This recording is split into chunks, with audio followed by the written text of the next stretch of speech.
Hello students, आपका call classes channel में स्वागत है। आप सभी को पता है कि आपके एग्ज़ाम आ चुके हैं और CHE01 का एग्ज़ाम भी आने वाला है। और आपने बहुत सारे आप में से ऐसे स्टूडेंट्स हैं जिन्होंने बोला कि इम्पॉर्टेंट क्वेश्चंस के लिए वीडियो अपलोड करें, तो हमने उसी के रिगार्डिंग 1 मार्क क्वेश्चंस जो हैं उनके लिए वीडियो अपलोड करी है। उसके बाद आपने बोला कि क्वेश्चन पेपर को भी सॉल्व करें जो लेटेस्ट है दिसंबर 2020 जो अभी 2021 में हुआ था, उसका हमें हम बहुत ही जल्दी 1-2 दिन में आपको उसका सल्यूशन अपलोड करवा देंगे। और कुछ स्टूडेंट्स ऐसे भी हैं जिन्होंने बोला कि हमें नेक्स्ट लेक्चर प्रोवाइड कीजिए जल्दी से जल्दी ताकि हम आगे रिवीजन स्टार्ट कर सकें। तो उन स्टूडेंट्स के लिए ही हम आज एक वीडियो लेकर आए हैं, एक लेक्चर वीडियो है और उन स्टूडेंट्स के लिए तो आपके लिए बहुत ही हेल्पफुल रहेगा। लेकिन लेक्चर स्टार्ट करने से पहले हम आपको बता दें कि वाकई में अगर आप हमें सपोर्ट करते हैं, आपको हमारी वीडियोस अच्छी लगती हैं, आपको इससे थोड़ी सी भी मदद मिलती है, आपको जब आप क्वेश्चन अटेम्प्ट करते हो एग्ज़ाम में तो आपको लगता है कि जो क्वेश्चंस हमने कॉल क्लासेस चैनल पे आने वाली वीडियोस में रिवाइज करे थे उनमें से कोई ना कोई क्वेश्चन ज़रूर आया है, तो आप हमें सपोर्ट करना चाहेंगे तो आप हमें ज्वाइन कर सकते हैं ज्वाइन बटन पे क्लिक करके। और आपको वहाँ पे डिफरेंट बैचेस भी मिल जाएंगे और जब आप हमें कमेंट करोगे तो आपके नाम के आगे बैच बना हुआ आएगा जब आप हमें ज्वाइन कर लोगे तो अगर आप हमें सपोर्ट करना चाहते हैं तो इस चैनल में आप ज्वाइन कर सकते हैं। और हम विदाउट एनी टाइम वेस्ट आपका जो इम्पोर्टेंट काम है, जो लेक्चर है आपके लिए वीडियो बनाई है, वो हम स्टार्ट करते हैं। जो यूनिट 9 है वो उसका हमने काफ़ी सारे 2-3 पार्ट्स में वीडियो बना चुके हैं ऑलरेडी, तो आप प्लेलिस्ट में जाके चेक करेंगे तो आपको वो वीडियो मिल जाएगी। और उसके आगे कुछ टॉपिक्स रहते हैं, वो टॉपिक्स हमने लास्ट में आई थिंक अटेंसिटी के बारे में पढ़ा था। अब हम जो नेक्स्ट टॉपिक करने जा रहे हैं वो इतना इम्पॉर्टेंट नहीं है, लेकिन एक बार आपको, क्योंकि ऐसा होता है कि हम आप में से स्टूडेंट्स बोल रहे थे कि मैम ऐसा करें कि सिर्फ इम्पॉर्टेंट टॉपिक से ही पढ़ा दें, बाकी बिल्कुल छोड़ दीजिए। कुछ स्टूडेंट्स बोलते थे कि जो भी बुक में लिखा हुआ है मैम आप बिल्कुल वैसा ही हमें पढ़ा रहे हो, तो बुक में और आप में जो आपने नोट्स बनाए उसमें क्या डिफरेंस है। अगर हम उन स्टूडेंट्स की बात सुन के सिर्फ इम्पॉर्टेंट टॉपिक्स पढ़ाते हैं तो बाकी स्टूडेंट्स कमेंट करके बोलते हैं कि मैम आपने ये टॉपिक छुड़वा दिया है, इसे भी करवाएं, तो हमें दोबारा से वो टॉपिक करना पड़ता है। इसीलिए हमें सभी स्टूडेंट्स के डिमांड को देखना पड़ता है, इसी करके हमें वो सारे टॉपिक्स को, मतलब सारे टॉपिक्स को ही कंसीडर करना पड़ता है। इसीलिए इम्पॉर्टेंट क्या है उनमें से वो हम आपको साथ ही साथ बताते जाते हैं और उसके अलावा सेपरेट वीडियोस भी बनाते हैं इम्पॉर्टेंट टॉपिक्स या फिर इम्पॉर्टेंट क्वेश्चंस विद आंसर्स। लेकिन लेक्चर वीडियो में मैं कोई भी चीज़ नहीं छोड़ूंगी, क्योंकि आप में से कुछ स्टूडेंट्स ऐसे होंगे जो सारा पढ़ना चाहते हैं, कुछ ऐसे होंगे जो सिर्फ इम्पॉर्टेंट पढ़ना चाहते हैं, तो दोनों के लिए वीडियो हेल्पफुल रहे, इक्वली हेल्पफुल रहे, इसी का हम ध्यान रखते हैं। तो चलिए वीडियो स्टार्ट करते हैं। General features of absorption spectrometer. तो स्पेक्ट्रोमीटर मतलब कि ऑब्वियसली हम यहाँ पे इंस्ट्रूमेंट की बात करेंगे। एब्जॉर्प्शन स्पेक्ट्रा जो होता है वो हम पढ़ चुके हैं पिछले लेक्चर में और मैं उसे दोबारा से समझा के पूरा डिटेल में आपका टाइम खराब नहीं करूँगी। एब्जॉर्प्शन स्पेक्ट्रा को समझने के लिए प्रैक्टिकली हम एब्जॉर्प्शन स्पेक्ट्रोमीटर्स यूज़ करते हैं। अब आपका क्वेश्चन होना चाहिए कि अगर स्पेक्ट्रोमीटर बोल रहे हैं तो स्पेक्ट्रोमीटर है क्या। ऑब्वियसली एक ऐसा इंस्ट्रूमेंट है जो मॉलिक्यूल्स में प्रोवाइड होने वाला, जो मॉलिक्यूल स्पेक्ट्रा बनाते हैं उसे हमें in the form of picture दिखाते हैं। स्पेक्ट्रोमीटर ऐसे इंस्ट्रूमेंट्स होते हैं। अगर आप आगे बीएससी के बाद अगर आप एमएससी में जाओगे तो आपको वहाँ पे स्पेक्ट्रोमीटर, खास करके फिजिकल केमिस्ट्री के जो प्रैक्टिकल्स होते हैं उसमें आपको स्पेक्ट्रोमीटर यूज़ करने को मिलेंगे। ऑर्गेनिक केमिस्ट्री में आपको स्पेक्ट्रोमीटर यूज़ करने को मिलेंगे, तो वहाँ पे आपको इजीली समझ आ जाएगा। और आई थिंक आपने देखा भी होगा कि स्पेक्ट्रोमीटर कैसा होता है, तो इसीलिए हम वहाँ आपको सजेस्ट करेंगे कि आप जरूर एक बार जब आप पढ़ोगे, प्रैक्टिकल्स करोगे तो आपको पता चल जाएगा। लेकिन स्पेक्ट्रोमीटर होता क्या है कि जो मॉलिक्यूल्स में स्पेक्ट्रा ऑब्जर्व होता है, अभी स्पेक्ट्रा कैसे ऑब्जर्व होता है, मॉलिक्यूल्स में जो एटम्स होते हैं, एटम्स में से जो न्यूक्लियस होते हैं और एटम में इलेक्ट्रॉन्स भी होते हैं, अब वो इलेक्ट्रॉन जब एक दूसरे के पास आते हैं या फिर जब पास आएंगे तो न्यूक्लियस का इंटरेक्शन होगा, या फिर वो एक दूसरे से दूर जा रहे हैं, पास आना और दूर जाना, उससे इमिशन होगा या एब्जॉर्प्शन होगा। इलेक्ट्रॉन एक लेवल से दूसरे लेवल पे जंप कर रहा है, हायर से लोअर या लोअर से हायर। तो अगर लोअर से हायर से लोअर लेवल पे जंप करता है तो एनर्जी लूज करता है।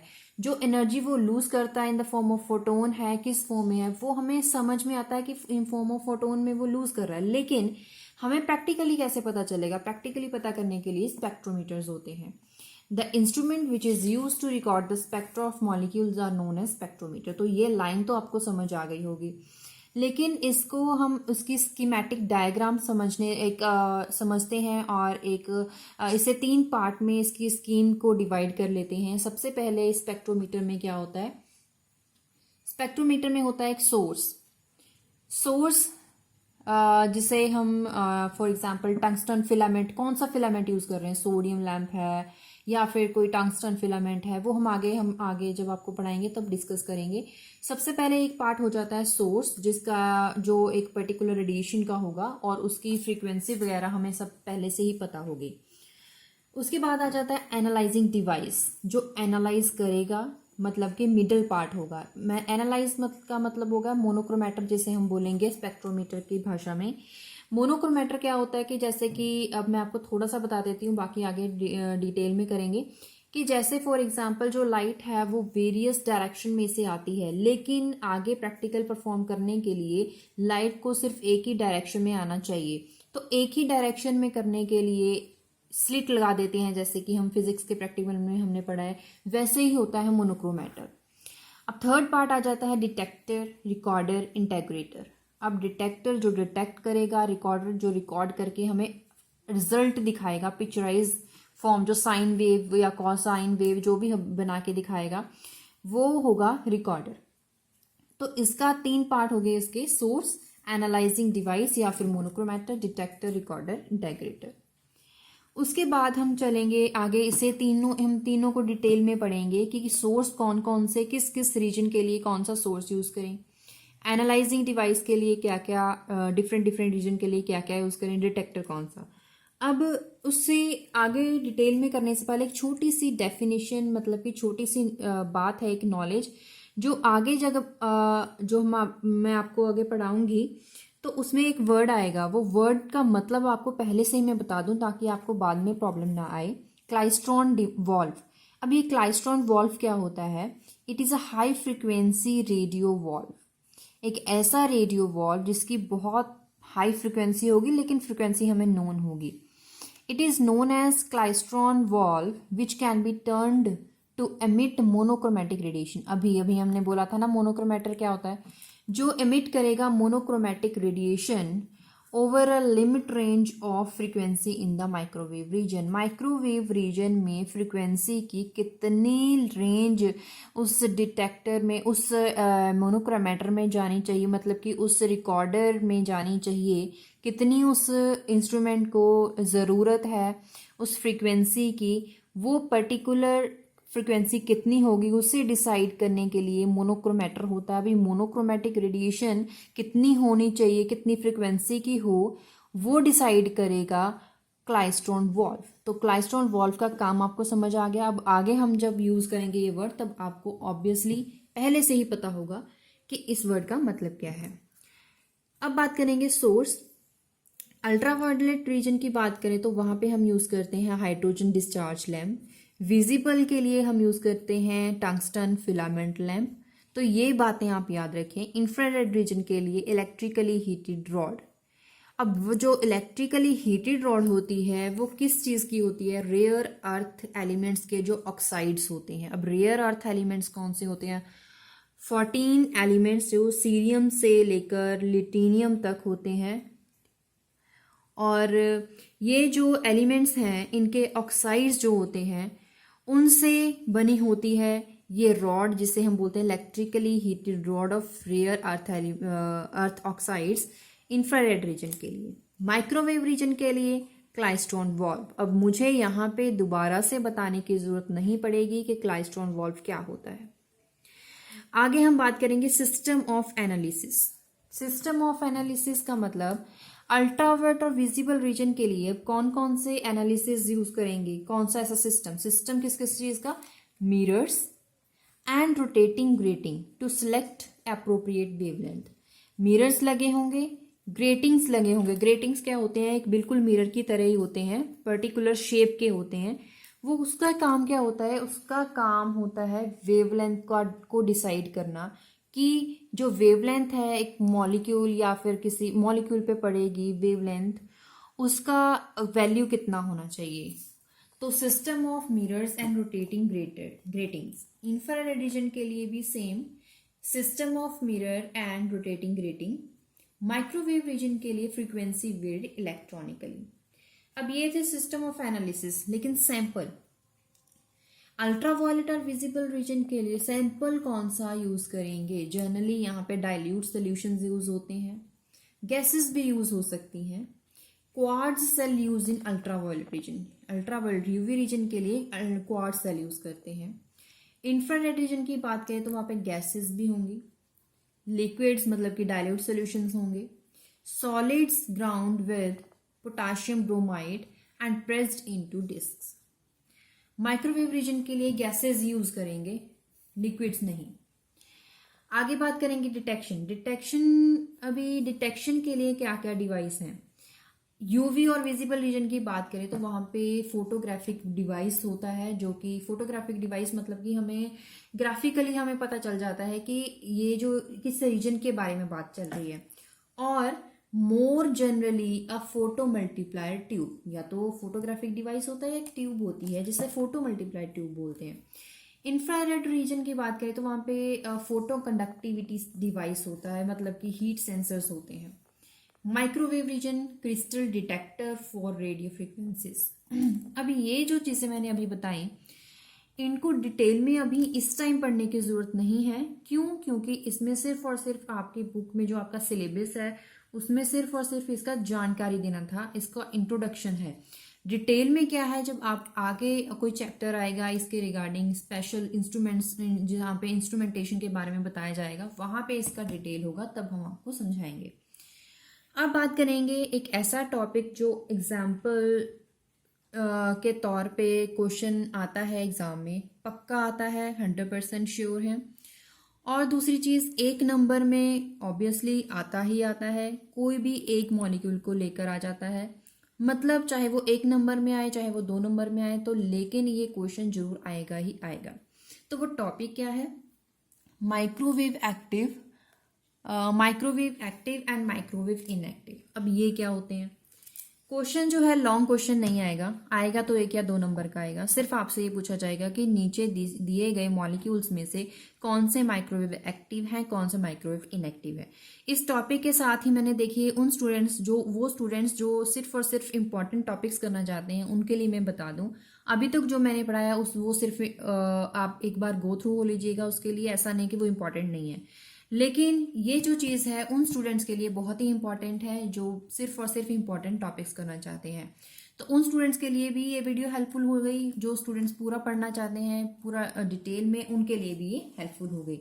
तो यहाँ पे आप स्टार डाल लीजिए या कुछ भी ऐसा डाल लीजिए, इंपॉर्टेंट लिख लीजिए, चाहे कि ये टॉपिक इंपॉर्टेंट है, जब आप एग्ज़ाम देने जाओगे उससे पहले इसको एक बार पढ़ लीजिएगा। मैं आपको इस टॉपिक को डिटेल में बताने वाली हूँ, लेकिन जो क्वेश्चन आएगा वो भी मैं आपको बताऊंगी कि कैसा कैसा आ सकता है और कौन कौन से मॉलिक्यूल्स पूछे जा सकते हैं। सबसे पहले, absorption in the microwave region of electromagnetic spectrum can cause transition. Microwave region की बात करें, जब वहाँ पे एब्जॉर्प्शन स्पेक्ट्रा हमें देखने को मिलता है, उससे होता क्या है, it causes transition of absorbing molecule. अभी मॉलिक्यूल कौन सा, जो सैंपल हमें दिया गया होता है उसी मॉलिक्यूल की बात कर रहे हैं। क्या होता है कि जो ट्रांजिशन होती है कहाँ से, एक लेवल से दूसरा लेवल, लेकिन वो कौन सा लेवल, रोटेशनल लेवल। मॉलिक्यूल का एक रोटेशनल लेवल से दूसरे रोटेशनल लेवल तक एब्जॉर्प्शन जो होती है, उससे क्या होता है, माइक्रोवेव रीजन में एक हमें स्पेक्ट्रा मिलता है। अब इसीलिए the microwave spectra also known as rotational spectra. अब ये लाइन, सिर्फ ये लाइन समझाने के लिए मैंने बाकी 2 लाइनें लिखनी ज़रूरी समझी। मैं अगर आपको सीधा बता दूं कि माइक्रोवेव स्पेक्ट्रा को रोटेशनल स्पेक्ट्रा भी बोलते हैं, तो आपका अगला क्वेश्चन तभी यही होगा उसी टाइम कि ऐसा क्यों। इसीलिए मैंने बताया कि ऐसा क्यों होता है, क्योंकि मॉलिक्यूल्स के जो रोटेशनल लेवल्स होते हैं, जो रोटेशनल लेवल्स में जो ट्रांजिशंस होती हैं, वो माइक्रोवेव रीजन में इलेक्ट्रोस्पेक्ट्रम्स इलेक्ट्रोमैग्नेटिक EM स्पेक्ट्रम देती हैं। इसीलिए माइक्रोवेव स्पेक्ट्रा को रोटेशनल स्पेक्ट्रा बोलते हैं। लेकिन रोटेशनल स्पेक्ट्रा के लिए कौन कौन से मॉलिक्यूल ऐसा रोटेशनल स्पेक्ट्रा देंगे? सभी तो नहीं देंगे। वो कौन से देंगे उसके लिए कुछ कंडीशंस होंगी, तो इसीलिए हमें कंडीशंस पढ़नी पड़ेंगी। कंडीशंस क्या हैं? मॉलिक्यूल मस्ट पोजेस, ये सबसे इंपॉर्टेंट लाइन है इस टॉपिक की, it must possess permanent dipole moment. जो मॉलिक्यूल जिसका परमानेंट डाइपोल मोमेंट होगा वही परमानेंट डाइपोल मोमेंट वाला मॉलिक्यूल रोटेशनल स्पेक्ट्रा देगा। अब आपका क्वेश्चन ये होना चाहिए कि परमानेंट डाइपोल मोमेंट क्या होता है। परमानेंट डाइपोल मोमेंट एक्चुअल में जैसे कि आप सपोज करें कि 2 एटम्स हैं। अभी 2 एटम्स में कुछ ना कुछ डिफरेंस होगा। सबसे पहले डिफरेंस जो मैं बता दूं, इलेक्ट्रोनेगेटिविटी का डिफरेंस। वैसे तो जो परमानेंट डाइपोल मोमेंट होते हैं उसके लिए जो जिम्मेदार फैक्ट होते हैं वो बहुत सारे हैं, लेकिन परमानेंट डाइपोल मोमेंट का एक जो रीज़न है जिसके बिहाफ पे ये क्वेश्चंस आपसे पूछे जाते हैं माइक्रोवेव एक्टिव और इनएक्टिव, उस रीज़न को मैं डिटेल में समझाने वाली हूँ। इलेक्ट्रोनेगेटिविटी का डिफरेंस। अभी एक एटम ए है, दूसरा एटम बी है। ए और बी एटम में इलेक्ट्रोनेगेटिविटी का डिफरेंस तो होगा। अब अगर इलेक्ट्रोनेगेटिविटी का बहुत ज़्यादा डिफरेंस है, फॉर एग्जांपल जो ए एटम है it is more electronegative than B, then A atom would possess more electron dipole from B atom towards itself, then A atom becomes more and more negative. That is why क्या होगा? As a result, the A atom becomes more and more negative and B atom will become more and more positive. इससे क्या होगा? Dipole create हो जाएगा, partial positive partial negative, ए पे partial negative आ जाएगा, B पे पार्शियल पॉजिटिव चार्ज आ जाएगा, dipoles create हो जाएंगे, जिसकी वजह से परमानेंट डाइपोल मोमेंट क्रिएट होता है। इसीलिए सिर्फ और सिर्फ एक रीजन, सबसे पहले रीजन याद रखें, वो क्या है? इलेक्ट्रोनेगेटिविटी का डिफरेंस। अब आपका क्वेश्चन ये होना चाहिए कि आपने बोला कि रोटेशनल स्पेक्ट्रा के लिए परमानेंट डाइपोल मोमेंट होना जरूरी है मॉलिक्यूल का, ऐसा क्यों? उसका रीजन आगे ये जो लाइन लिखी गई है ये उसी का रीजन है। जब अगर किसी भी मॉलिक्यूल का परमानेंट डाइपोल मोमेंट होगा तो परमानेंट डाइपोल मोमेंट मतलब कि अगर उस परमानेंट डाइपोल मोमेंट के साथ वो मॉलिक्यूल रोटेट करेगा तो वो क्या जनरेट करेगा? फील्ड जनरेट होगा। तो क्या करेगा? वो क्या करेगा? Which can interact with the electric component of the microwave radiation. सिर्फ इलेक्ट्रिक फील्ड जनरेट होने की वजह से क्या हो जाएगा? वो इंटरेक्ट करेगा, which can interact with other components, जो बाकी एटम्स मॉलिक्यूल्स होंगे उनके फील्ड के साथ वो इंटरेक्ट करने की कोशिश करेगा और मॉलिक्यूल रेडिएशंस को प्रोड्यूस करने की कोशिश करेगा, लेकिन वही जिस एटम का परमानेंट डाइपोल मोमेंट होगा, जिस मॉलिक्यूल का परमानेंट डाइपोल मोमेंट होगा। और अभी जो इंटरेक्शन होगी उसी इंटरेक्शन की वजह से क्या होगा? एनर्जी चेंज होगी, या तो एनर्जी इंक्रीज करेगी या डिक्रीज करेगी, मतलब कि एनर्जी या तो एब्जॉर्प्शन होगा या फिर उसका एमिशन होगा। And thus the rotation of molecule give rise to a spectrum. इसी वजह से वो रोटेशनल स्पेक्ट्रा प्रोड्यूस करता है। अगर किसी मॉलिक्यूल का परमानेंट डाइपोल मोमेंट है तो उसका तो हमने समझ लिया कि रोटेशनल स्पेक्ट्रा देगा, लेकिन जिसका नहीं है वो क्या करेगा? The interaction is quite prominent and these molecules are said to be microwave inactive। मतलब अगर कोई मॉलिक्यूल माइक्रोवेव एक्टिव है तो उसका परमानेंट डाइपोल मोमेंट होगा, ठीक है, होगा। जिसका परमानेंट डाइपोल मोमेंट नहीं है तो वो क्या होंगे? इनएक्टिव। ये बात याद रखें। अब ये कैसे याद रखेंगे? इसका एक ट्रिक मैं आपको बता दूं। जिसका परमानेंट डाइपोल मोमेंट नहीं है, नो परमानेंट डाइपोल मोमेंट, उसी में इनएक्टिव आएगा, an no permanent dipole moment inactive. वो एक्टिव ही नहीं है, जिसका डाइपोल मोमेंट नहीं है वो एक्टिव ही नहीं है, वो इनएक्टिव है। जिसका परमानेंट डाइपोल मोमेंट है वो एक्टिव होगा। तो एन से आप याद रख सकते हैं कि जो नो वाला है उसको इनएक्टिव लिखना है, क्योंकि ज़्यादातर स्टूडेंट्स इसमें कंफ्यूज होते हैं और मैं नहीं चाहती हूँ कि आप 1 या 2 नंबर का क्वेश्चन छोड़ जाएं, आपका गलत हो जाए सिर्फ इसी की वजह से। इसीलिए मैंने ट्रिक बताती है, अगर आपको ऐसे ही समझ आता है तो अच्छी बात है। अब एग्जाम्पल्स की बात करूँ, परमानेंट डायपोल मोमेंट किसका होगा, वो उसमें इलेक्ट्रोनेगेटिविटी का डिफरेंस थोड़ा बहुत भी होगा, लेकिन जिसका इलेक्ट्रोनेगेटिविटी डिफरेंस नहीं होगा एटम ए के बीच और बी के बीच, तो उसमें क्या होगा, डायपोल नहीं क्रिएट होगा। डायपोल क्रिएट नहीं होगा तो मोमेंट नहीं होगा, मोमेंट नहीं है इसका मतलब वो इनएक्टिव है। For example homoatomic molecules. Homoatomic molecules का मतलब आपको समझ आ रहा होगा, आपने छोटी क्लासेस में बहुत बार पढ़ा है। एच एंड एच मतलब कि same atom, A atom and A atom, वो बनेगा एक मॉलिक्यूल। A2, ए और ए सेम है, सेम एटम्स में इलेक्ट्रोनेगेटिविटी का डिफरेंस तो नहीं होगा, सेम इलेक्ट्रोनेगेटिविटी होगी। सेम है तो उसमें इलेक्ट्रोनेगेटिविटी डिफरेंस नहीं है, डिफरेंस नहीं है तो डायपोल नहीं है, डायपोल नहीं है तो डायपोल मूवमेंट नहीं है, डायपोल मूवमेंट नहीं है तो वो माइक्रोवेव इनएक्टिव है। अब कुछ एग्जांपल्स कर लें।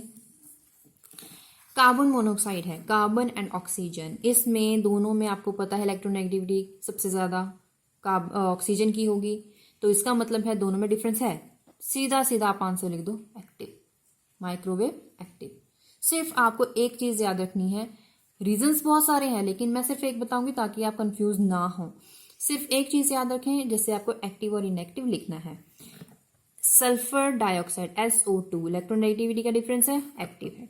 N2 N एंड N कोई इलेक्ट्रोनेगेटिविटी डिफरेंस नहीं है, इनएक्टिव है। Cl2 मतलब कि क्लोरीन मॉलिक्यूल, ClCl सेम है, कोई इलेक्ट्रोनेगेटिविटी डिफरेंस नहीं है, it is inactive. HCl electronegativity difference है हाइड्रोजन और क्लोरीन के बीच, तो it is molecule microwave active. तो ये जो चीज आज की थी समझने वाली वो इंपॉर्टेंट थी और आपके एग्जाम के बिहाव से इसको अच्छे से आपको करना है। वो स्टूडेंट जो सिर्फ इंपॉर्टेंट टॉपिक्स करना चाहते हैं और वो स्टूडेंट जो सारे डिटेल में करना चाहते हैं, सभी के लिए ये वीडियो इक्वली इम्पॉर्टेंट है। तो ये सिर्फ आज जो टॉपिक था उसको आप, आई होप आपको समझ लग गया होगा। यूनिट हमने स्टार्ट कर चुके हैं, यूनिट नंबर 7, यहाँ पे 9 लिखा गया था। यूनिट 7 है जिसके पहले ही हमने काफ़ी सारे टॉपिक करे हैं, तो आज का टॉपिक ये है। और आई होप आपको हमें सपोर्ट करेंगे ताकि हमारा चैनल आगे और आगे जाएगा और हमारी मेहनत सफल हो। और बाकी सफल तो तभी हो जाएगी अगर आपने इस टॉपिक को पढ़ लिया और आपके एग्जाम में आ गया और आपने उसे अटेम्प्ट करके अच्छे नंबर लिए। सफलता तो हमें तभी मिल जाएगी, लेकिन इस चैनल को सपोर्ट करना भी ज़रूरी है ताकि हम आगे और बढ़ पाएँ और हम आपकी और मदद कर पाएँ। और मिलेंगे किसी अगली वीडियो के साथ। इसके अलावा CHE01 के इंपॉर्टेंट क्वेश्चंस 1 नंबर के लिए जो 1 मार्क क्वेश्चंस है वो ऑलरेडी वीडियो अपलोडेड है, प्लेलिस्ट में जाके चेक करें। इसके अलावा पहले भी हमने बहुत सारी ऐसी इंपॉर्टेंट क्वेश्चंस की वीडियोस अपलोड करी हैं, वो भी इक्वली इंपॉर्टेंट है, वो भी देखें। ये लेक्चर वीडियो इसे भी देखें और अगला हम जो वीडियो इसके रिगार्डिंग अपलोड करेंगे वो इसका जो लेटेस्ट क्वेश्चन पेपर है वो होगा और जल्दी से जल्दी आपके लिए वीडियो लेकर आएंगे। तब तक देखते रहिए channel core classes. Thank you.